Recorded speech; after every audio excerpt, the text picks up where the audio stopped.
Monk and the Mechanic.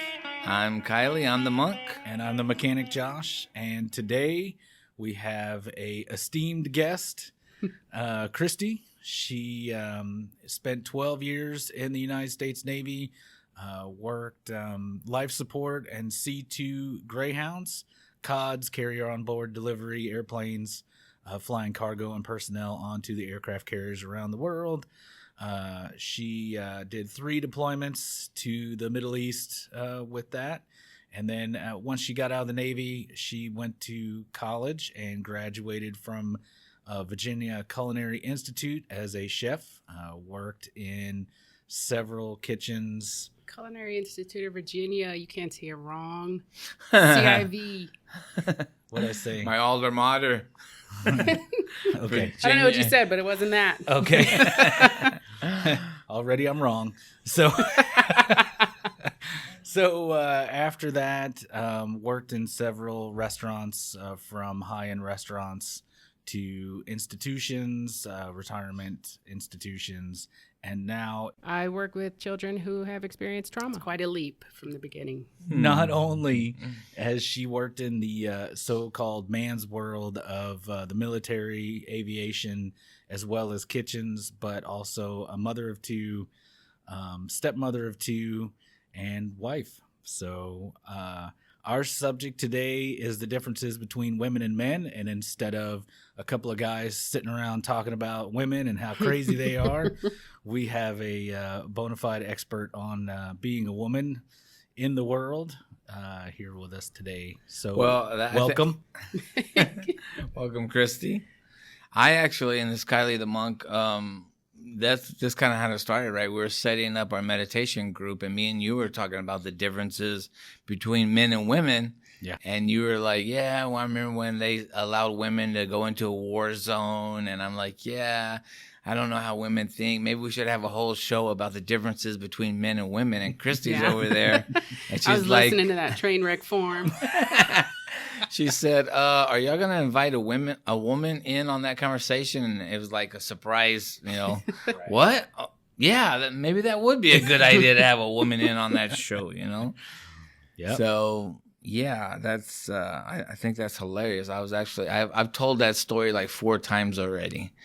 Just that we were so oblivious to having a whole conversation about women without inviting a woman on the show. I appreciate the invitation. How silly is that, though, really? That's where we're living right now. Yeah. 100% where we're living right now. So it's not, I'm not trying to bag on you guys or anything for that, but that's where we're at right now for every major subject that a woman is dealing with right now. Mm-hmm.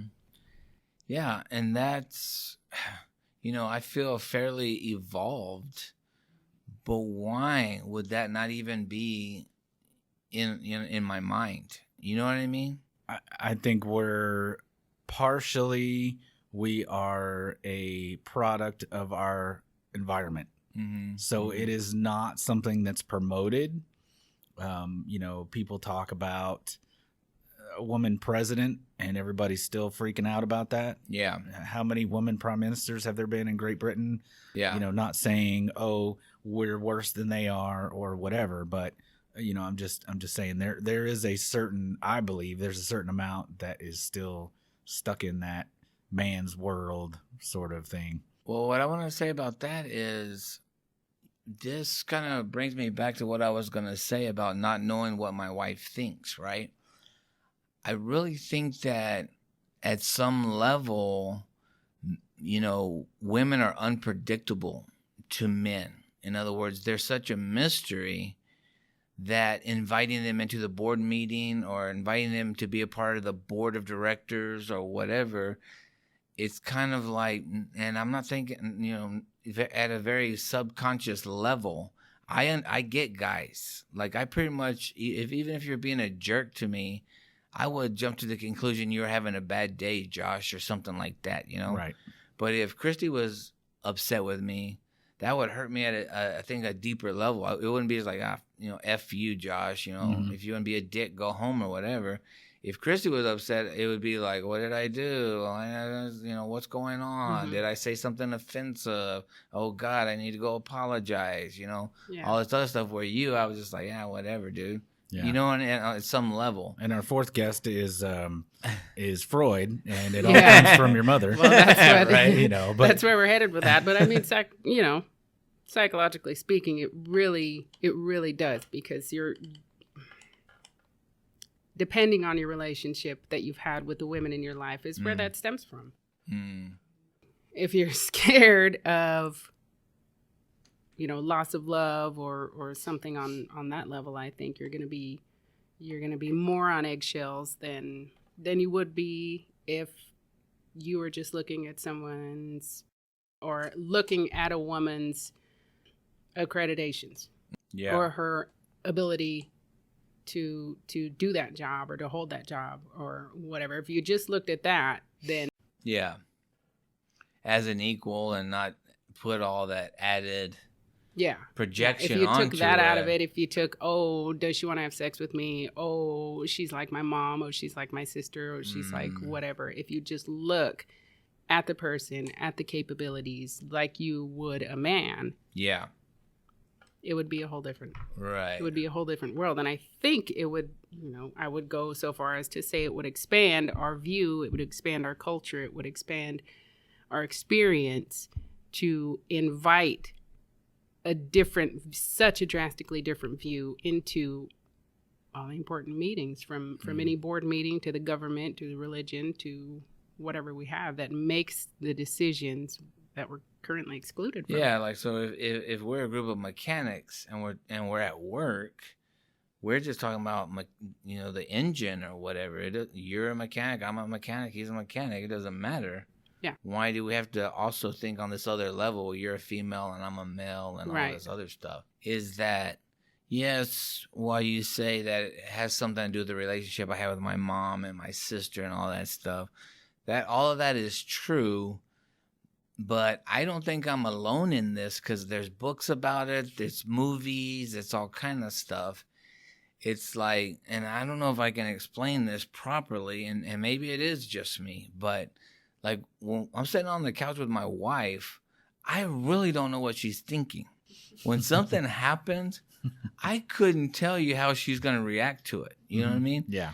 My whole life is saying something that I think is funny and her getting pissed off at me. And then I say something serious and she laughs her ass off. Right. And I'm going, what the hell parallel universe am I living in? You know? Right. Or I come in, I tell her about my day and I'm so excited. And then she's all upset and it's just like, I can't track what you're thinking. And Josh, if we were hanging out, I'm pretty sure I know my audience. Like, yeah, you're talking to a dude, you say dude stuff, and the dude reacts like that. Right. But, as these books, men are from Mars and women are from Venus and all of that, I literally couldn't tell you what a woman's thinking. Yeah, I think that goes a little bit on the person, like different people react to different things. But I feel like the difference would be we haven't experienced the same things together, right? Like I would walk into a room and start to talk to people, and people look to me and react to me differently than they would a woman, right? So I can't look at her perspective because I don't know. That's never happened to me before. Mm-hmm. You could stretch that to like a racial thing as well, because we divide people not only sexually but racially. But to try to understand where a woman is coming from a man's point of view is, to me, I mean, that's impossible. Yeah. Because it's your own point of view, and we don't necessarily think the same. And I keep thinking you guys chose the wrong female for this, because I've spent the majority of my life in male-dominated fields, so I just naturally adapt. And so did most of the women around me. So we did exhibit strong male, what's it called? Like tendencies. Tendencies, yeah, that's a good word. We exhibited strong male tendencies. a lot of the things I wouldn't laugh at now were funny. And that's just, honestly, it was a mode of survival, of advancement, and to be understood, because you can't be in an entire community of people just fully surrounded, just immersed in this culture, and not conform to it, and expect to be taken seriously, expect to be a leader, and expect to be, someone of importance. That's not possible. And only recently have I come to a view where I understand what other women are talking about. I mean, not that I haven't gone through the same thing, the same, sexualization, the same discrimination, the same types of things, but it all had to be taken with so much salt that it was just that's just how it was. So now, coming to terms with that, learning, I hate to use the word trauma, but learning the emotional effects of having to live that way for so long, they're just coming to light now. So just understanding my tendencies and what I put on other people, and how I treated other women even, is just coming to light. So that's sometimes I think you guys chose the wrong person, but well, I mean, that's interesting. It's both. I see both sides of it. I think that's why you're perfect person. Yeah. So in the military, you had to be more manly than most men. Yeah. In some situations, to be taken seriously. And I would tell jokes, and I would, degrade other women, and other women would do that, and this would be funny, and we drank, and we smoked, and we, used people for sex, and all that great stuff. Everything you could think a chauvinistic pig would do, we did. Really? And we were a part of it, and it was just how it was. It's a coping mechanism, just like it is for men, and it's the culture. Yeah. But I think I think it has gotten better for that. Not that I can personally speak about being in the military, but my daughter's in the military, and what she has to do, and the situations that she has experienced just in her short time being in the military, is much better than it was when the integration first started. Kristi had to put up with a lot more stuff, from boot camp all the way through than they have to deal with. And it's, I think the initial shock of it and trying to integrate into it, eventually when people are forced into it, they'll start to understand. They'll start to maybe not understand, but and not fully accept. I don't think it's fully accepted, because there is still a very high rate of rape, aggression, of rape, of things like that are still covered up. It's still a huge problem. It's like you're just waiting for a shoe to drop. You're waiting for the other shoe to drop, because you can't make a mistake in your personal life or in your professional life. You cannot make a mistake. You have to have your shit together. You have to make the right decision all the time. When you're a female in the military? Yeah. Is that what you're saying? Yeah. Yeah. Because as soon as you make a personal mistake, you date the wrong person, you get drunk and you sleep with somebody, even though it doesn't, it's nothing, that's it. It's out the window. Your reputation, your credibility is out the window. So you're having to dig out of this hole, and that's so much deeper than any other guy. If a guy got drunk and slept with somebody, it was like, woo, yeah. And then, if it was their supervisor, if it was, an officer or an enlisted or something like that, they'd be like, yeah, great. Shh, everybody be quiet. Okay, it's cool. That's not how it goes. With a women. Female, yeah. I would think that would be the case in not just the military, though, in pretty much. That's with pretty much everything. Everything, Yeah. So even your wife and her, working environment has to deal with a certain amount of that. Maybe not because, in the military, y'all live together pretty much. Yeah. In a day-to-day work environment, that's not necessarily the case, but yet she still has to deal with that we don't have to deal with, But see, on the other side of that, I feel like men have this crazy sort of lions battling it out sort of interaction every day that women don't necessarily, it's like there's two sides to every coin, right? So men have all this crazy men stuff to deal with, and women have all this crazy woman stuff to deal with. Yeah. And so you're trying to come together and come from the same, looking at it from my experience as a man, your experience as a woman, and trying to figure out what, the other person is thinking. I love the memes that have the woman and the man laying in bed, and the woman's like, I wonder what he's thinking about. And he's like, I knew that spark plug was bad before I put it in the motor, but I put it in there anyway. And now what am I going to do? Or no, she says, that's what it is. She says, I wonder if he's thinking about another woman. And that's like the last thing on his mind. He's thinking about, whatever's wrong with his lawnmower. I think I'm going to have a hamburger tomorrow or something. Right. And so somebody told me it's because men are logical and women are emotional, but I would disagree with that. Yeah. I think that's an oversimplification. It is. And so one of the things that I see my wife dealing with at work is her supervisors are male, and she'll be really upset about something, but she can't speak about it in the moment. She has to come back and cool out for a couple of days, and she'll literally say this. She'll come home like shaking, and she'll say, I can't approach my boss about this because I'll be emotional. And if I'm emotional, he won't hear me. Yeah. He'll just say, "Oh, a crazy woman." Yeah. Oh, she here must they be go crying on her again. period again or something. Yeah. And that sucks. So she has to think about it very logically and write down her points that she wants to address in that conversation so that he'll hopefully hear her. You know what I mean?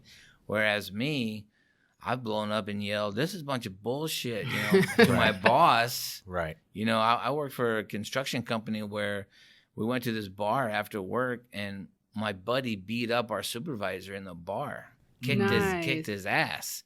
And then the next day we went back to work and nobody said anything about it. Yeah.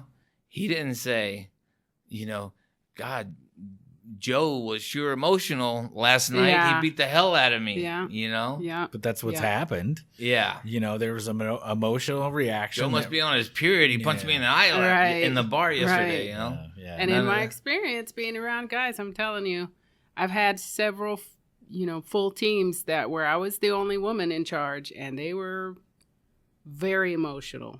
The guys are very emotion driven, very reactive, very, and then if it's just like if I'm counseling them on something and then it turns into like weird mom time, I don't know. It's a strange relationship that requires like constant like massaging, just ego massaging, and it's what dynamic weird. is happening here, right? And you really have to figure out what's happening before you address something, or it's really weird to explain and to witness. And I've witnessed it my whole life with all the men that I've been in charge of, and it has been me mostly being in charge of. So that's my experience.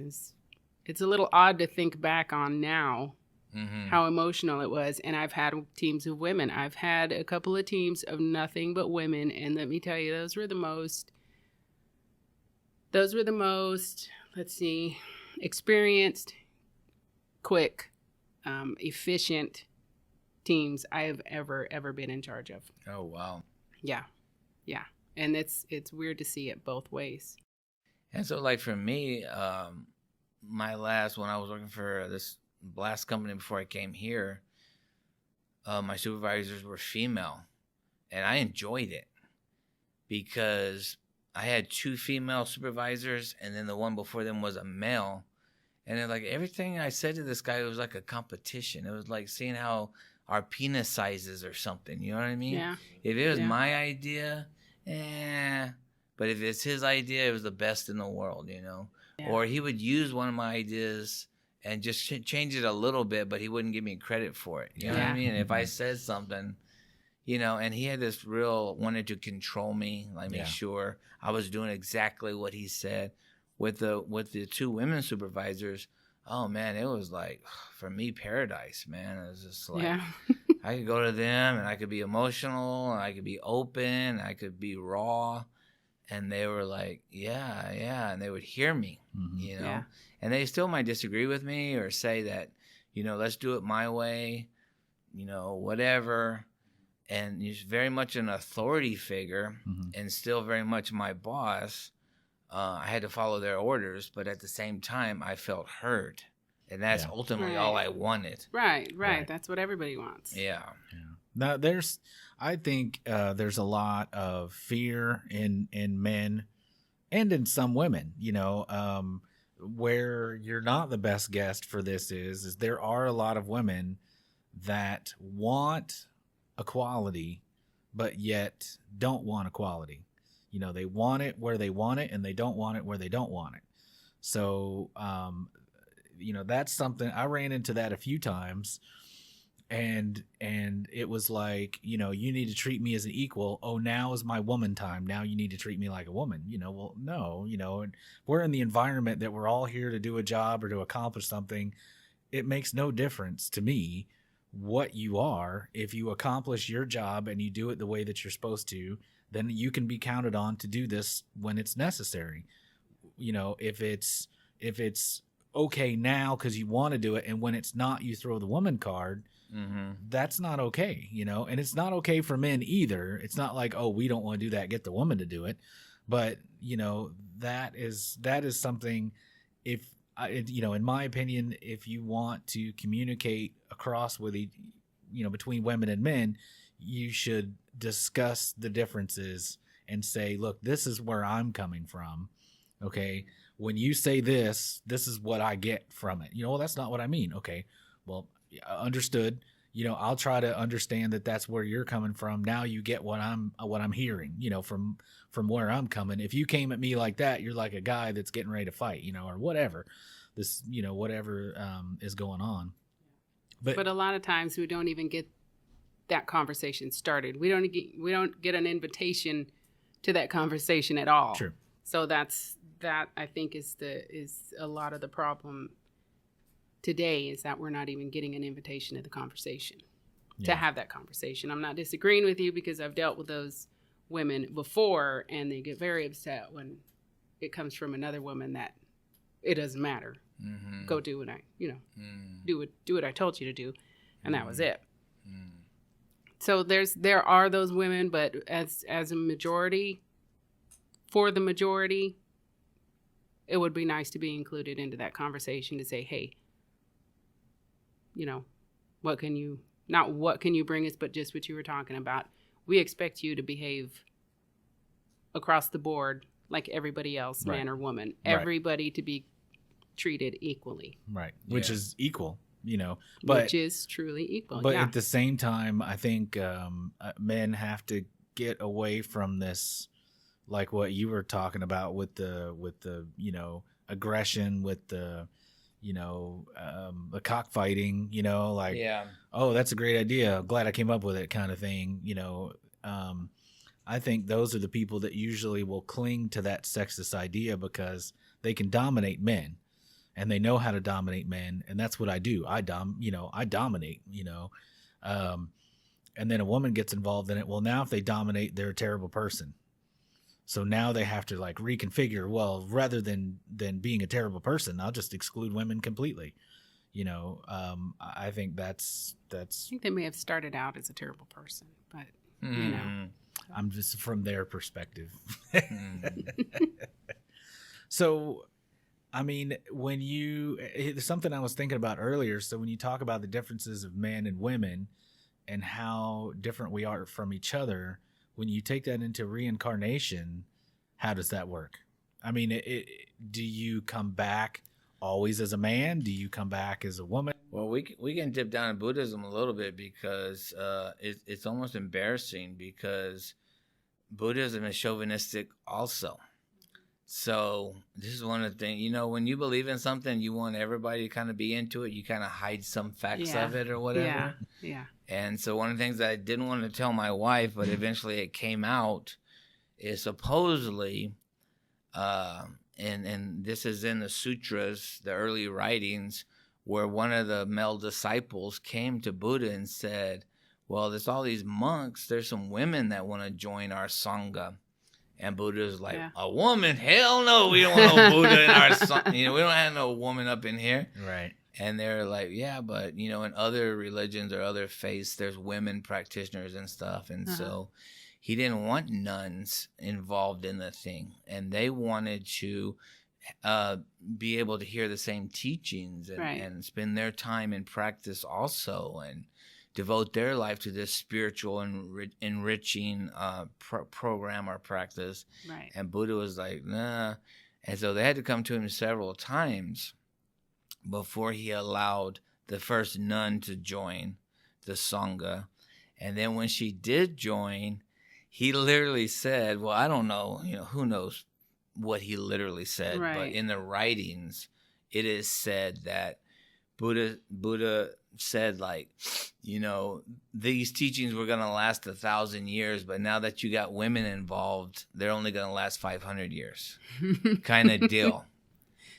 But is it Buddha that actually said that? Right. Or is it... we'll never know. Is it someone who decided that along the way, we're just going to throw this in here? Because that's typically how it Mary works Magdalene was a hooker. Right. Yeah. Exactly. But it's, it's common knowledge in Buddhism. And, before I move forward, I'll step back and say, I think the overall thing was like, when you mix the sexes, then it's, us guys, we would have got enlightened, but now there's this chick and she's hot. We're going to be thinking about her instead of enlightenment, and now we're going to act different around each other and that kind of stuff. And we can discuss, that whole thing, because I know that goes into military and allowing women into combat and all that other stuff. Yeah. But even today, I have met nuns in the Tibetan Buddhism, and they're like, I was staying at this monastery, but they treated me like shit, even though I was the senior practitioner there, and took an empowerment by the Dalai Lama, and I've done all these things. When I got there, they were like having me doing the dishes instead of actually teaching and that kind of stuff. So the Buddhism is still a very male-dominated world, and over the years, there has been plenty of Buddhist monks that are Buddhist teachers that have been caught, red-handed, trying to get, sexual favors, or trying to use their influence to sleep with younger female practitioners, and that everything else that could go wrong in every other religion is wrong with Buddhism when it comes to taking advantage of females. I think of that as the monkey mind. That's that animalistic, search for. You said this the other day. There's only a few reasons to do things in life. And that's sex and eating or whatever. That's that monkey mind. That's the survival sort of thing that comes up. Scientists, I think, love to go back to that whenever they possibly can, because they're like, oh, why do we like rectangles? Because we searched within a rectangle to find our food 20,000 years ago. I don't think that's necessarily relevant now, but... Why would the monks act differently when there was a female involved in the Sangha? The monkey mind. But there are people that don't have control over the monkey mind. They want it. They understand it.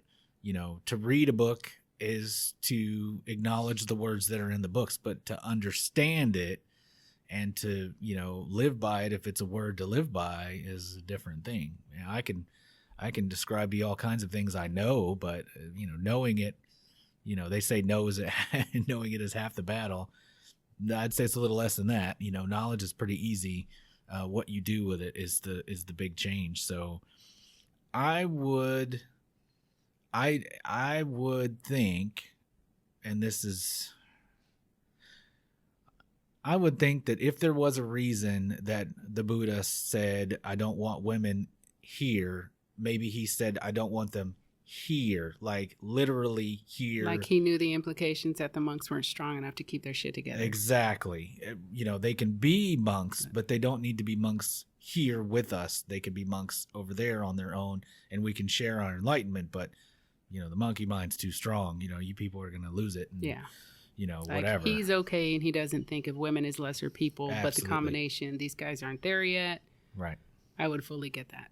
Yeah. If that's what was said. But, I mean, again, you know, just like any scripture written by men, you know, however many thousands or hundreds of years ago to suit their own purpose, you'd want to think Buddhism's different, but... Yeah, they say, you know, the first thing ever written down about Buddhism didn't even happen until 100 years after Buddha was already dead. You know? Yeah. So there's no telling, but... Right.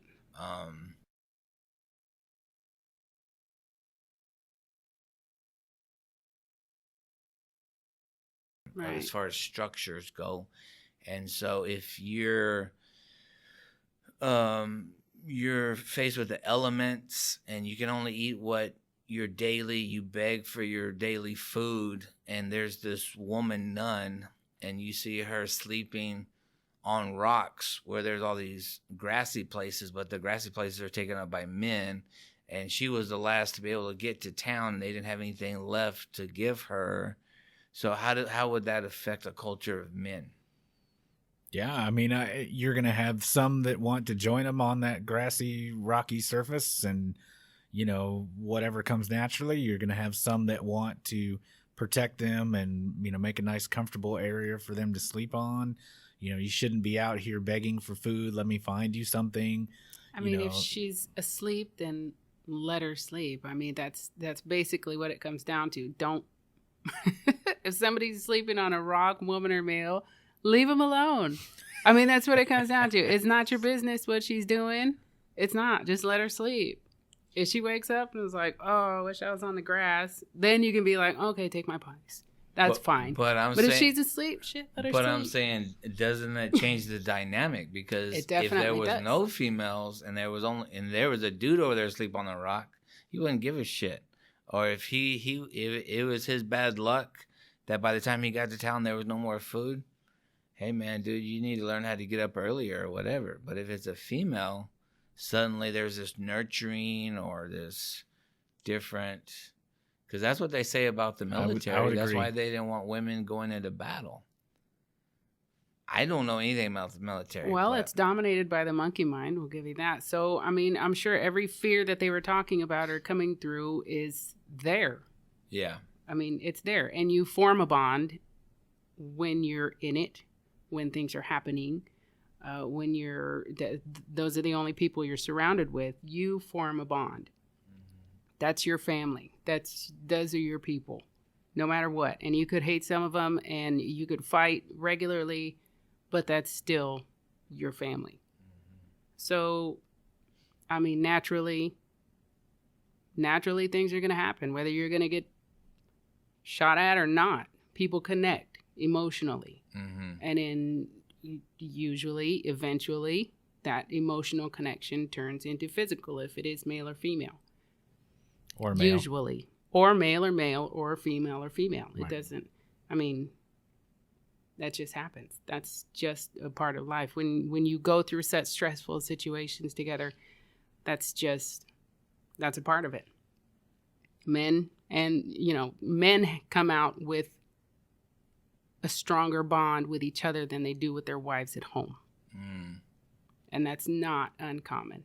And it doesn't have to necessarily turn out to be sexual, but it's just, that's a part of it.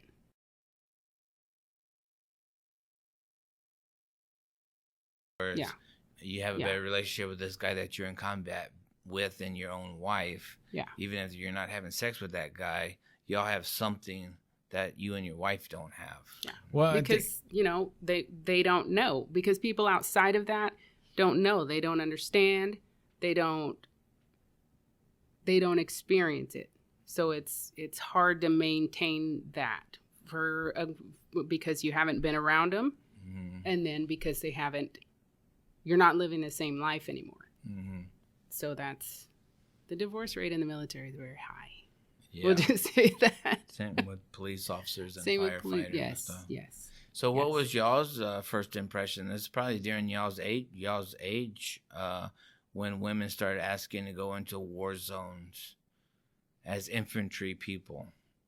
Was that, how did you feel? I was not actually for it. I wasn't for it because of all these reasons. Because sometimes I was physically stronger than a man, but sometimes I wasn't. I mean, now it's freaking irrelevant, not because it's already happened, but because I just don't care. I don't live a life of war anymore. I don't, like I said the other day, that person couldn't exist in this space I'm in right now. But at that time, I was fully against it.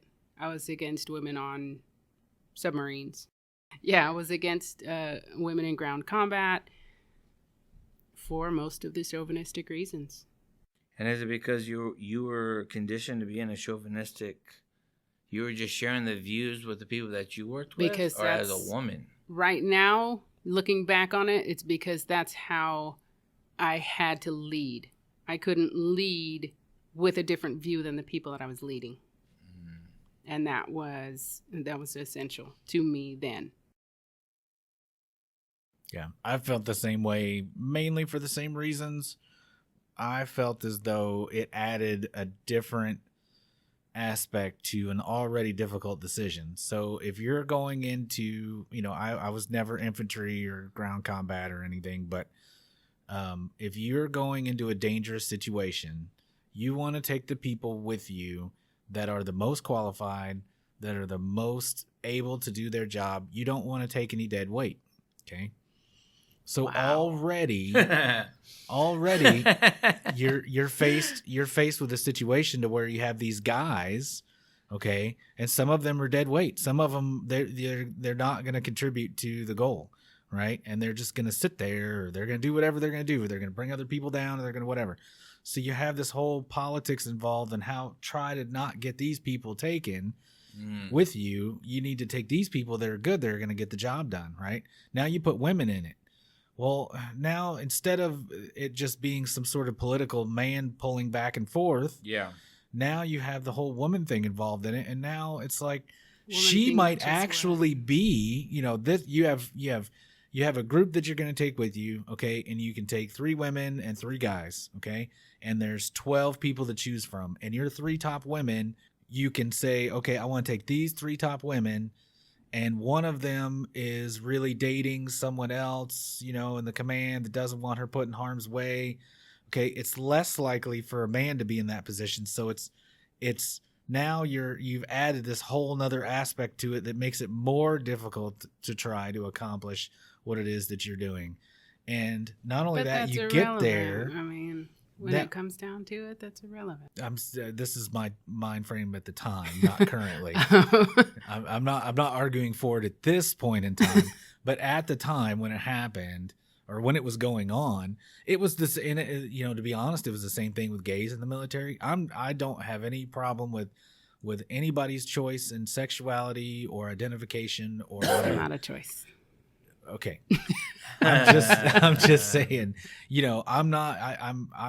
I can appreciate that. Okay. I'm not trying to get involved in that part of the conversation, but to me, that makes no difference if you're in a situation where you have something dangerous to accomplish and you need people to get it done. Mm-hmm. But what it does is overcomplicate, in my mind at the time, overcomplicate the situation with all this extra stuff. Okay. Mm-hmm. When it's already hard enough to get stuff done as it is, and now you're going to, I got all this other stuff to worry about too. I don't care what this is going on. I'm trying to get this thing done. Yeah. Or I'm trying to be part of this team, and, you bring in all this extra stuff. Now that I look at it, that extra stuff is what makes us learn. That extra stuff is what is going to make us better people at the end of it, rather than it just being solely goal orientated, if you're trying to get through a situation and everybody's on the same level and everybody's of the same whatever, you know, they're all blue people and they all look the same and they all have no hair and they're all there to get the job done and they all get it done. Nobody learned anything. The job got done. It was great, wonderfully efficient, but yeah, so what? You know, like it's, you know, you got to learn, you got to move forward. Everybody's here for a reason. They're all here to learn and experience and gain knowledge. And, you know, you can't do that if you're in a vacuum. You know, I used to think in a vacuum. I don't think in a vacuum anymore. So, but at the time, that's what I thought. You know, I thought, no, you can't do that. You know, it's just gonna. It would just be more efficient without women. Yeah, you just right.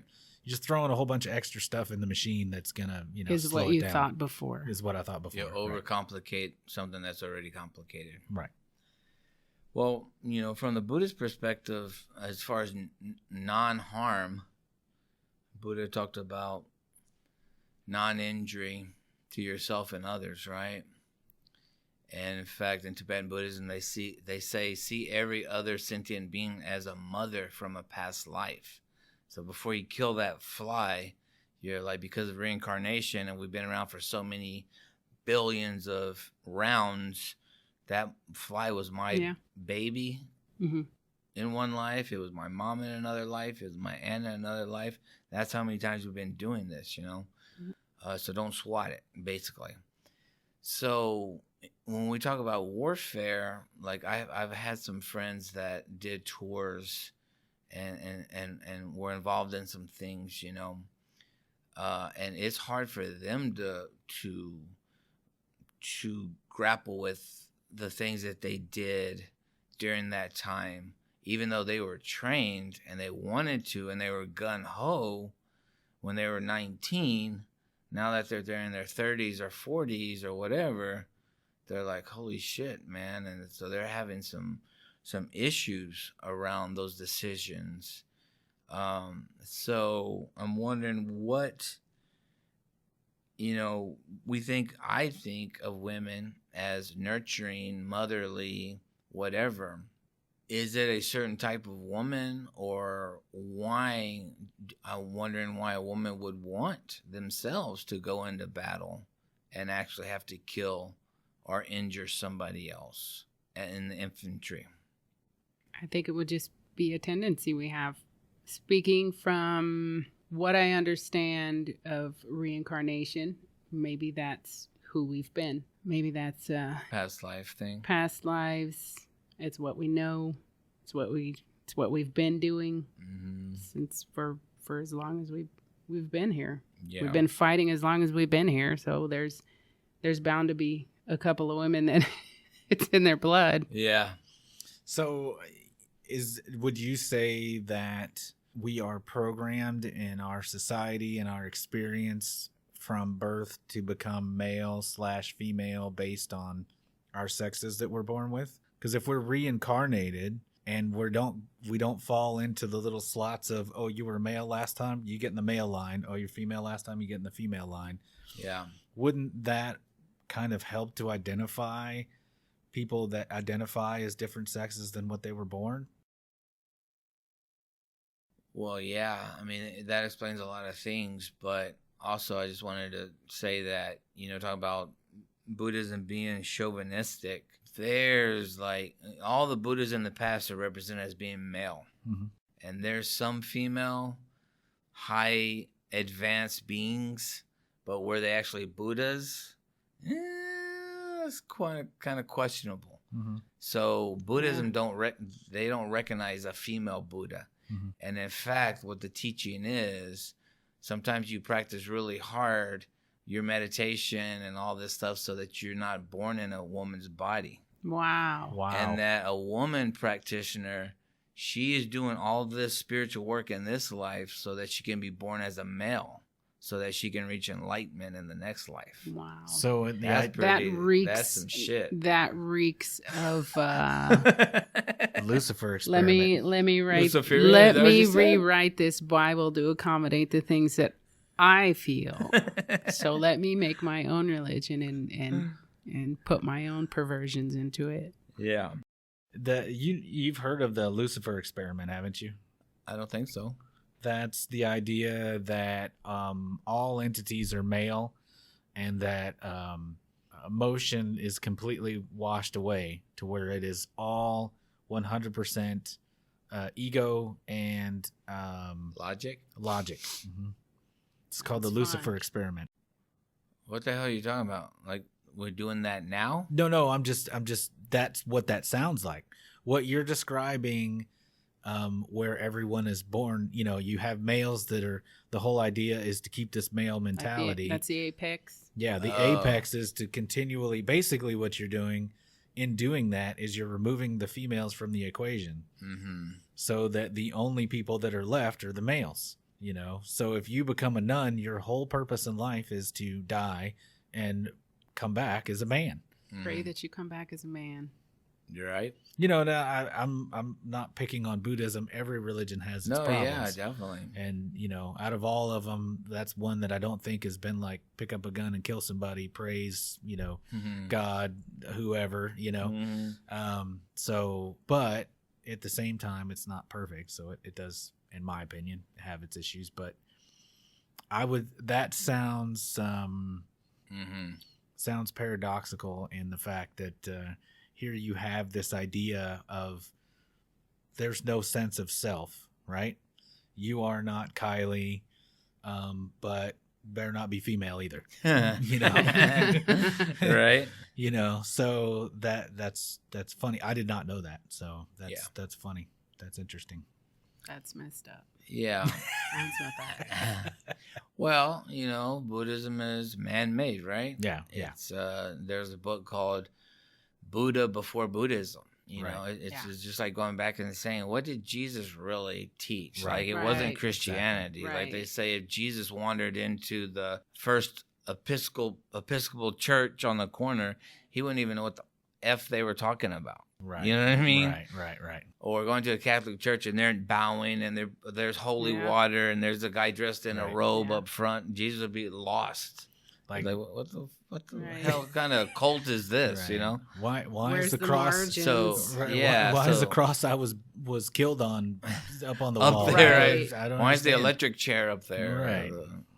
That doesn't make any sense. So in all practicality, if Buddha walked into a monastery or a meditation center, he'd be really confused about whatever, because if you just take the essence of what he was saying, it's loving kindness and do no harm and all that stuff, and that you can perfect your mind because the mind stream is the only thing that exists after your body dies. And so you're literally preparing for your next life or preparing to get off the wheel of reincarnation altogether.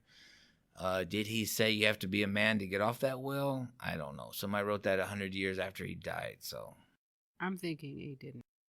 Yeah. I'm thinking it was fully irrelevant what body. Yeah, and we don't know, right? Some time. people say that Jesus was, gay and had a lover. One of the disciples was his lovers, or that he was married and he had children. You don't know. Now we're gonna get death threats. I think the important thing with any religion, whether it be, I'm not even going to label them. So whatever religion it is, as long as you're taking the idea of loving kindness, of being good to one another, to trying to better yourself, I think that's the end goal. Should be the end goal of most religions, and I think it is when you look at if you look at the large scope of it, obviously when you start to read into the fine print, you can find problems with it. And I know there are people out there that sit down and write all the problems down with all the different religions, and this is why I'm not going. Yeah. But, I think ultimately if you take them and say, the idea behind all of this is the same, be good to each other, Yeah. Try to be a better person, try to be someone that's beneficial to other people in your life. That's the core. Well, I think that's what's wrong with the military has to evolve. It can't just stay stuck in the past. And so Buddhism has to evolve. It's okay if that was written down 100 years after Buddha died. Right. but we don't have to still exclude women today because of something that was written 2,000 years ago. Right. It's no excuse for us. Right. It's a choice. It's a choice. You wake up and you make the choice every single day, no matter what you're doing. Mm-hmm. And I think, too, that understandably Buddha was the enlightened one. He was still a man that was born. He was still a man that was raised. He was still a man that eventually, became enlightened. Mm-hmm. But even his lessons end at a certain point. Everyone's do, and that's why once you've learned something and you've accepted it, it becomes now, see, we understand this from a point that we've never seen this before. It doesn't just stop. Even when you become enlightened, it doesn't stop. It might stop in this world, but it doesn't, so you can take these lessons and you can understand that it's a living thing. These are living things that we deal with. So now that we've solved all the problems between women and men, if we got it all figured out. That was super easy, if right? They knew who we were, we would totally get death threats. So, all you got to do is just listen to this podcast and then, dude, you're we good. Fixed it. You don't have to worry about it anymore. Boom. Next problem. So, send all your hate mail to Woke House. So in closing, I want to talk a little bit about Woke House. So, Kylie, if you want to talk a little bit about it, say some wonderful things. Sure. We meet every Saturday from 10 to 12 at 6851 Citizens Parkway, San Antonio, Texas 78229. And we're upstairs on the second floor. And what it is a group of people that come together. It's kind of a veiled support group, I think, is what it turned into. Because although we stick to Buddhist themes, we say if you're Buddhist, in other words, you can be from any culture, any background, any sex, religion, or whatever. But Buddhist to me means you have loving kindness in your heart, that you want to help others. You want to help yourself. You want to expand your mind. You want to challenge yourself to be better. And so we said we have a Buddhist service, and we do a practice like sitting meditation, walking meditation, and some chanting. And then we have a big open forum where we talk about all kind of different stuff. And every week it's something different, new people, same people, different topics. And I think it's just kind of an open, good, positive feeling of people that aren't trying to accomplish anything and not trying to sell you anything. Just normal folks getting together and hanging out. Yeah, and I'll say that I've been searching, I guess, exploring, learning lots of different religions and going to different churches. Not that this is a church, but I've always had a tough time getting up and going and being motivated to do it. And I like Woke House is a very open forum. We will sit and talk about these lessons that are being taught, not by Kylie, but by the Bodhisattvas. And, it's just a great way for a lot of people to come together and talk things out, instead of just sitting and listening to a sermon and being told what to do. You can kind of discuss it, and it's a very open platform. Okay, so this is the Monk and the Mechanic. We'd like to thank Kristi for coming by and talking to us. Again, I think you chose the wrong person. No, I think it went great. Thank you so much. Thank you so much for being here. Thanks for being here. I'm the Monk. And I'm the Mechanic. Thanks. See you next week.